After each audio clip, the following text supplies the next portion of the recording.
The night Beijing stopped the biggest IPO in history. In November 2020, investors were preparing for the largest stock market debut the world had ever seen.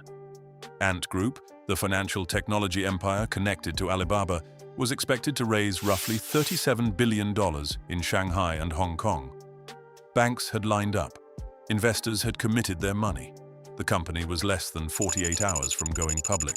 Then Beijing stopped it. The official explanation focused on financial risk, and those concerns were real.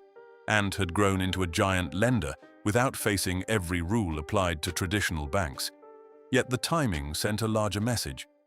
Jack Ma had criticized China's regulators, and the country's biggest private business deal vanished with one command. For entrepreneurs, the lesson was impossible to miss.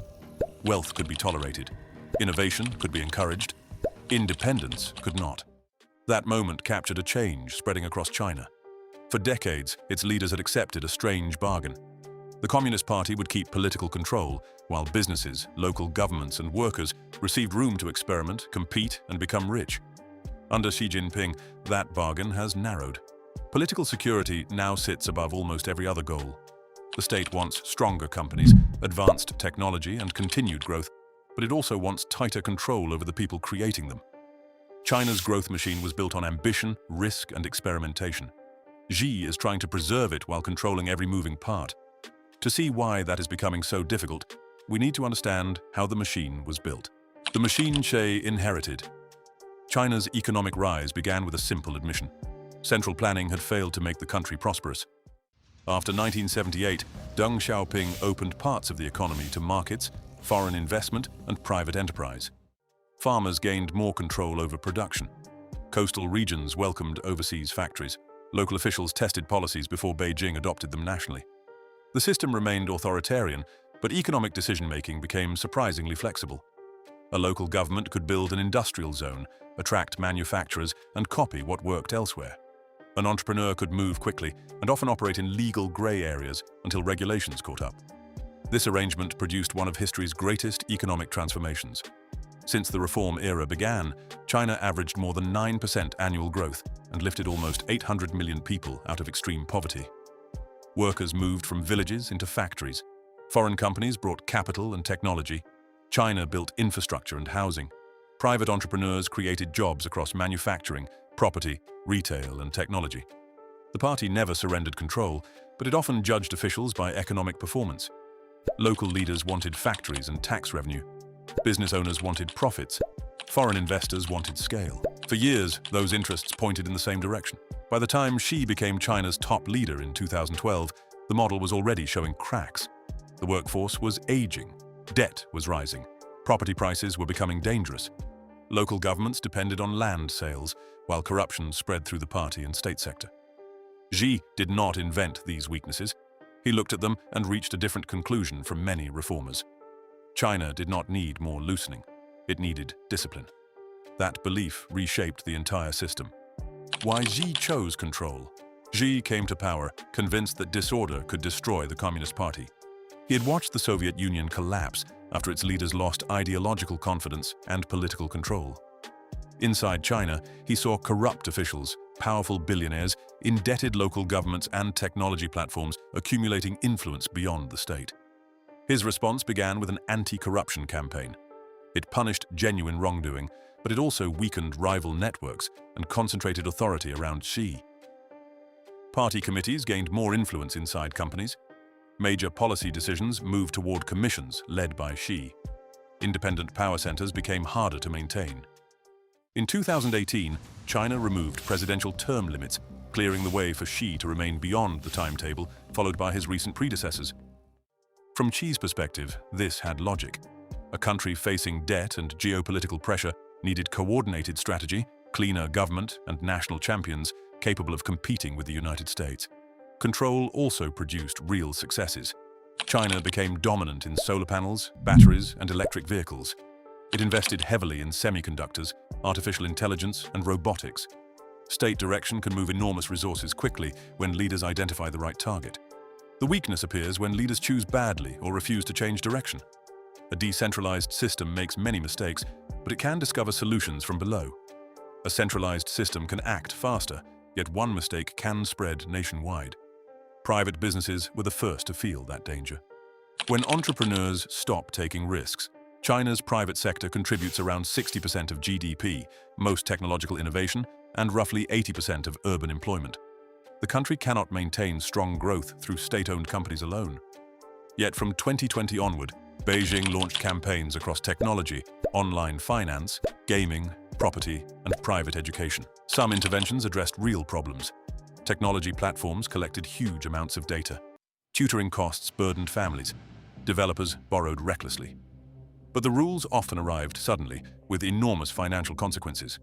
The tutoring crackdown destroyed the business model of an entire industry. Didi faced a cybersecurity investigation shortly after listing in New York. Alibaba received a major antitrust fine. Developers were forced to reduce leverage as the broader economy weakened. This changed how executives calculated risk. Earlier, entrepreneurs asked, "What do customers want and how quickly can we build it?" Now they must also ask, "Will this industry remain politically acceptable next year?" That uncertainty acts like an invisible tax. Companies delay hiring. Founders move money abroad. Foreign investors choose other markets. China's utilized foreign investment fell again in 2025, even as Beijing promised support for private enterprise. Xi has tried to repair the relationship. In 2025, he met technology founders, including Jack Ma, and promised stability. Yet confidence cannot be restored through one meeting. The government wants entrepreneurs to take bold risks while reminding them that political priorities can rewrite the rules overnight. And nowhere was that contradiction more damaging than in property.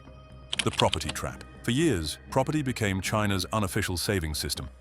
Households bought apartments because other investment options were limited. Developers borrowed to build more. Local governments sold land and used the money for roads, subways, and public services. Banks treated property as dependable collateral. The arrangement supported millions of jobs, but higher prices encouraged more construction, borrowing, and land sales. Entire cities came to depend on demand rising forever. Xi was right to see the risk. In 2020, regulators introduced strict borrowing limits for developers, often called the 3 red lines. The goal was to reduce leverage before it triggered a larger crisis. But Beijing tightened the system too abruptly. Indebted developers lost funding. Evergrande defaulted. Construction stalled. Buyers became afraid to pay for unfinished homes, and falling sales pushed more developers into distress. Housing investment fell from 12.3% of GDP in 2020 to about 6.1% in 2025. Local governments lost land sale revenue. Households watched their largest asset lose value, making them even more cautious about spending. This crisis cannot be solved with another command. Beijing wants homes completed, debt reduced, prices stabilized, and speculation prevented simultaneously. A huge rescue could reward reckless developers and restart the bubble. A limited rescue leaves households and local governments trapped in slow decline. So Xi has searched for a replacement engine and found one in advanced manufacturing. From property to factories, China is directing credit, subsidies, and political attention toward electric vehicles, batteries, solar technology, advanced machinery, semiconductors, and artificial intelligence. The strategy has delivered impressive results. Chinese firms compete at the frontier of electric vehicles, while the country controls large parts of the clean energy supply chain. But manufacturing cannot fully replace property unless someone buys everything those factories produce. Chinese households remain cautious because jobs, wages, and home values feel uncertain. The social safety net remains weaker than in many rich economies, so families save heavily for healthcare, education, and retirement. Local governments also carry heavy debts and have less room to support demand.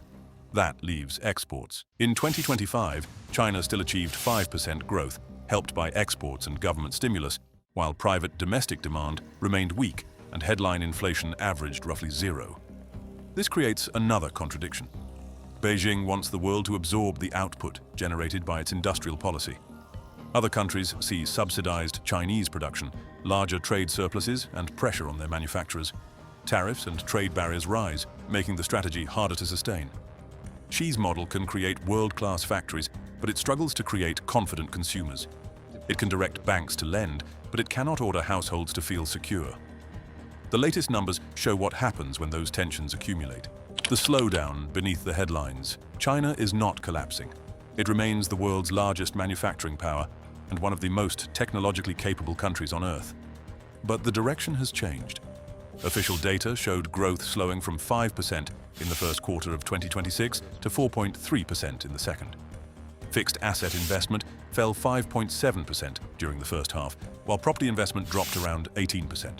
Retail spending remained weak compared with industrial production and exports. Demography adds more pressure. China's population fell by 3.39 million in 2025 as deaths exceeded births. Fewer workers, more retirees, and smaller families make it harder to repeat the urbanization boom that powered earlier growth. These problems would challenge any leader. The deeper issue is that Xi's system makes correction harder. Officials are rewarded for following central priorities, so bad news can move slowly upward. Local experiments carry political risk. Economists and executives become careful about saying what leaders do not want to hear. Policy can remain stuck because changing course may look like admitting the top leadership was wrong. That is the hidden cost of concentrated power. Markets require understandable rules. Innovation requires tolerance for failure. Consumption requires households to believe tomorrow will be better than today. Too much control changes behavior. People stop moving first and asking permission later. They wait. And an economy built on the energy of 1.4 billion people cannot thrive if everyone is waiting for instructions. Xi's central paradox. Xi wants China to become richer, stronger, and less dependent on the West. He wants advanced technology, stable markets, and loyal entrepreneurs. He also wants the party to control finance, data, education, property, public debate, and the strategic direction of private companies. China may achieve parts of both visions. State planning can produce breakthroughs, and the country retains extraordinary industrial strengths. But long-term growth depends on millions of decisions that no central committee can predict. A student chooses a career, a family buys a home, a founder hires a team, an investor funds an untested idea. Each decision requires confidence that effort will be rewarded and that the rules will remain stable. That brings us back to Ant Group. Less than 48 hours before the world's largest planned IPO, Beijing proved it could freeze a $37 billion deal almost instantly. Politically, that demonstrated Xi's power. Economically, it revealed the weakness inside his model. The Chinese growth machine became extraordinary because the party allowed people to act before the state knew exactly where they would go. Xi is now demanding that the machine keep accelerating while every road leads through him. And the tighter he grips the controls, the harder it becomes for China to move. Make sure you are subscribed to Mazuma Media for historical lessons, global economics, and the big finance.